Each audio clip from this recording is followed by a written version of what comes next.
Saludos, Dios te bendiga grandemente. Mi nombre es Melody y bienvenidos a un episodio más de Dolce Eset Podcast.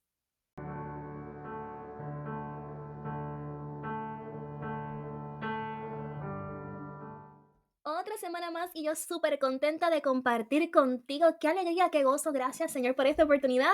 Espero que se encuentren muy bien. La semana pasada el tema fue sobre hechos nuevos, el nuevo nacimiento. Y en esta ocasión vamos a sumergirnos en el tema de la santidad. ¿Qué es santidad y cómo se practica? Demos comienzo. Nosotros habíamos hablado la semana pasada un poquito sobre el tema de la santificación. Solamente mencioné lo que era la santificación posicional y la santificación progresiva.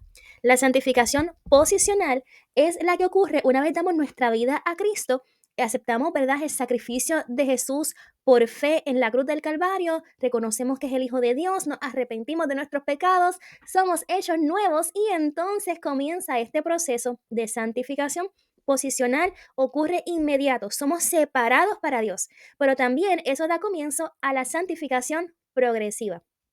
Esta es la etapa en la vida del creyente donde nos podan, donde nos refinan. Esta es la etapa en la que somos probados y que humanamente, mira, tratamos de huir, porque a nadie nos gustan las pruebas, ni los procesos, ni nada de eso, pero sabemos que son de bendición. Subimos de nivel, espiritualmente maduramos, crecemos, tenemos herramientas y nos vamos preparando para la eternidad, porque para eso es este caminar con el Señor. Ahora, aunque tratamos de huir, es una etapa sumamente necesaria e importante porque en este proceso se va desarrollando nuestro carácter. Y no solamente nuestro carácter moldeado al carácter de Jesús, permitiéndonos ser buenos embajadores del reino de Dios y a la vez nos prepara, como les dije, para la eternidad. En Primera de Pedro, capítulo 1, en los versículos 13 al 14, Pedro nos dice cómo procurar la santidad. Estos versículos dicen así: por tanto, ceñid los lomos de vuestro entendimiento, sed sobrios y esperad por completo en la gracia que se os traerá cuando Jesucristo sea manifestado. Como hijos obedientes, no os conforméis a los deseos que antes teníais, estando en vuestra ignorancia. Así que hay unos puntos bien importantes que Pedro nos da en estos versículos. Número uno, ceñid los lomos de vuestro entendimiento. Y esto lleva la idea de juntar cerca del cuerpo esas largas vestimentas de aquel tiempo con un cinto o una faja para que no fuera de tropiezo, para que las personas en ese tiempo no fueran impedidos de correr, de viajar, de trabajar. Así que de manera figurativa, Pedro está diciendo, recoge todos tus pensamientos impropios, recoge todas las actividades de la mente, restríngelos, limítalos, contrólalos, deséchalos para que no te impidan el progreso al cielo. Esto nos toca a nosotros, filtrar todo lo que llega a nuestra mente. Y no solamente lo que llega a nuestra mente, sino lo que ya está arraigado en nuestra mente. Esas fortalezas mentales, esos esquemas mentales, esa manera de pensar que ya teníamos desde antes, que se fue formando con los años, pero que una vez en Cristo sabemos que no debe estar ahí. No debemos pensar de esa manera o no debemos permitir que esos pensamientos sean los que controlen nuestras acciones. Punto número dos, sed sobrios. La sobriedad se refleja en el control que tenemos sobre nosotros mismos. Es mantener la mente calmada, un espíritu sin pasiones, teniendo un control sobre el temperamento, un dominio de nuestros pensamientos, ser calmados ante cualquier situación que nos irrite. Hay algo bien peculiar con nuestros pensamientos y es que ellos generan emociones en nosotros. Y según lo que pensamos y cómo nos sentimos es la forma en la que vamos a actuar. ¿De qué llenamos nuestra cabeza? Eso es una excelente pregunta para todos nosotros. ¿De qué llenamos nuestra cabeza? Si lleno mi cabeza de la palabra de Dios, el Espíritu Santo va a tener suficiente para ir trabajando en mí. Ahora, si lleno mi mente de otras cosas más que de la palabra de Dios, estas son las que ejercerán más influencia en mí. El examinar todo lo que se recibe nos toca a mí y a ti. El madurar en nuestro pensar nos toca a ti y a mí. Renovar nuestra mente nos toca a ti y a mí. No al Padre, no a Jesús, no al Espíritu Santo, a ti y a mí. Yo decido qué veo, qué escucho, qué leo, Usted y yo decidimos de qué se llena nuestra mente y qué cosas permitimos que se queden ahí.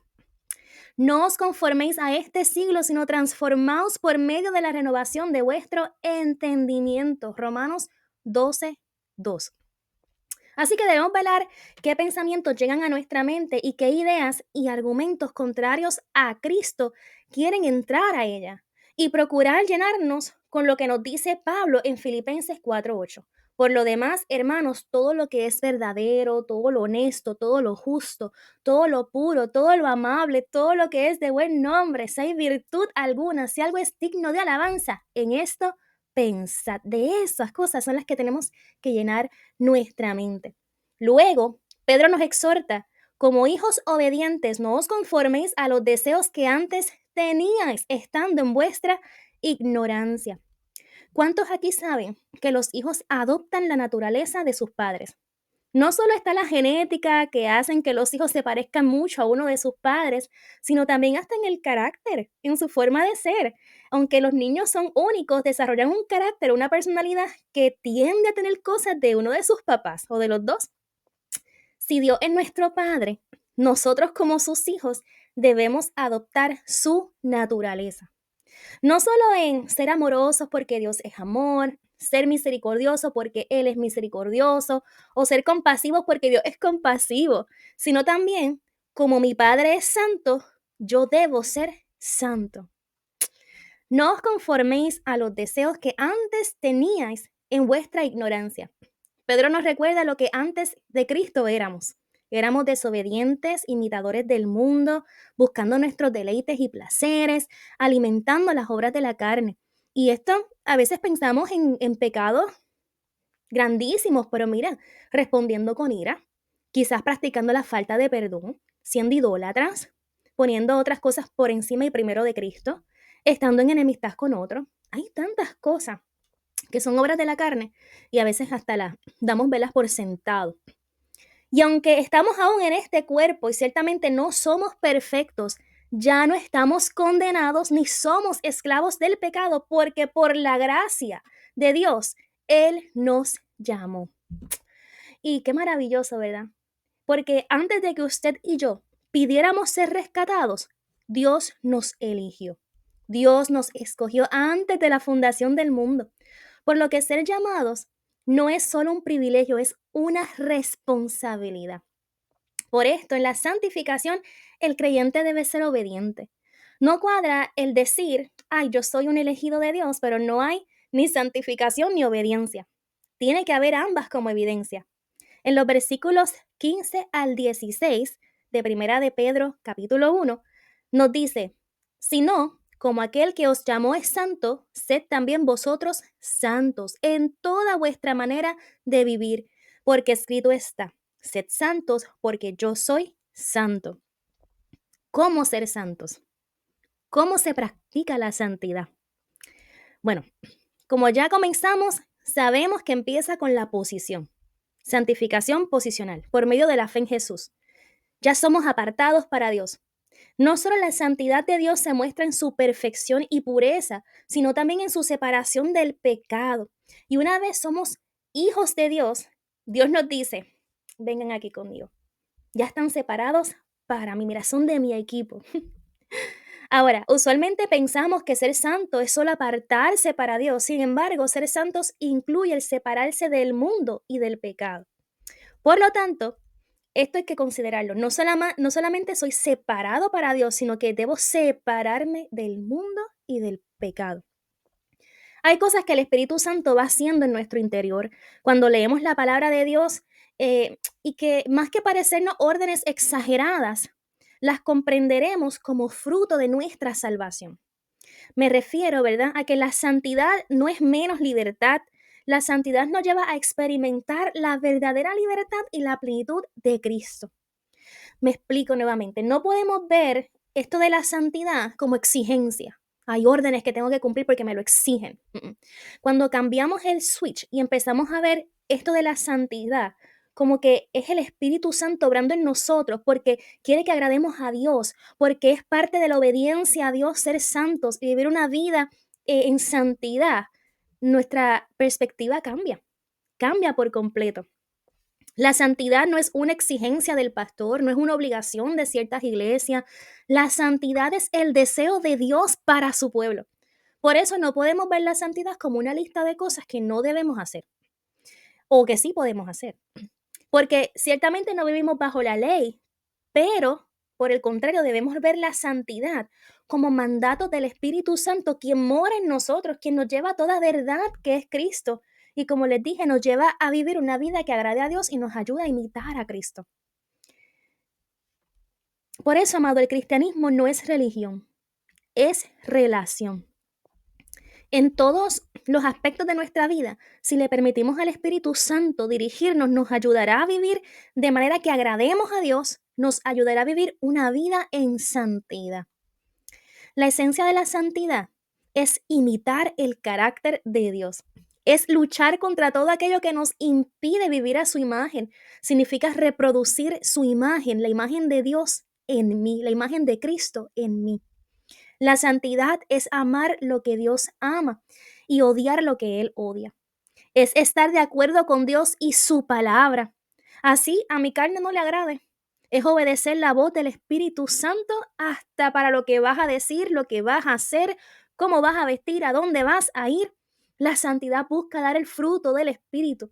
La santidad busca negarse a sí mismo para agradar a Dios. La santidad, ¿por qué buscarla? ¿Por qué procurarla si no me salva? Bueno, porque Dios ordena que seamos santos, porque es la única manera en que damos fruto de nuestra salvación, que se nota que hemos sido salvos. Es la manera en la que le mostramos a otros lo que Cristo hizo en nosotros y es la manera en que le agradecemos y demostramos cuánto amamos a Dios. Si me amas, obedece mis mandamientos y sin obediencia no hay santidad. Así que amigos, amigas, la santidad es un estilo de vida, es parte de la adoración. La santidad provoca en nosotros un temor santo, un temor de agradar a Dios. En Proverbios 1:7 dice, el principio de la sabiduría es el temor a Jehová. Y en Proverbios 8:13 nos aclara lo que es el temor de Jehová. El temor de Jehová es aborrecer el mal. La persona sabia busca ser santa. Y en este proceso de la santificación buscamos aborrecer el mal. No os conforméis a vuestra antigua manera de vivir. Efesios 4:22-24 dice, en cuanto a la pasada manera de vivir, despojaos del viejo hombre que está viciado conforme a los deseos engañosos y renovaos en el espíritu de vuestra mente y vestidos del nuevo hombre, creado según Dios en la justicia y santidad de la verdad. Hay que buscar a Dios, hay que acercarnos a Él, hay que escudriñar su palabra. No hay otra manera para progresar en la santificación a la que todos hemos sido llamados aquí, ahora, mientras estamos en la tierra. No hay otra forma. Preguntémonos, ¿estoy imitando el carácter de Dios? ¿Estoy oponiéndome a todo lo que me impide vivir a su imagen? ¿Estoy reproduciendo la imagen de Cristo en mí? ¿Lo que muestro a otros es realmente lo que hay en mi corazón o es una pantalla? Cuando te lleguen los pensamientos o personas que te digan lo legalista y aburrido que es seguir la santidad, recuerda que no se puede ver como algo que se debe o no se debe hacer. Hay que ver la santidad como la respuesta a la voluntad de Dios a través de mi obediencia, a través de tu obediencia. Hay que pensar en ser santos como nuestro Padre. Nuestro Dios es santo, esa es su naturaleza. Santidad es vivir su palabra y comienza por dentro, cambiando nuestros pensamientos y se refleja por fuera con nuestras acciones y nuestra conducta. Recordemos que la esencia de la santidad es imitar el carácter de Dios, que con la ayuda del Espíritu Santo y con nuestra voluntad sigamos el llamado a la santidad. Concluyo con unas palabras del escritor C.S. Lewis. Qué poco conoce la gente que piensa que la santidad es aburrida. Cuando uno ve la verdadera santidad, es irresistible. Dios te bendiga grandemente. Espero que estas palabras hayan sido de gran bendición para ti. Acompáñame en este caminar juntos. Sigamos creciendo, sigamos profundizando. Así que espérame la próxima semana. Si esto ha sido de gran bendición para ti, por favor, dame un like y compártelo con otras personas. Será hasta la próxima.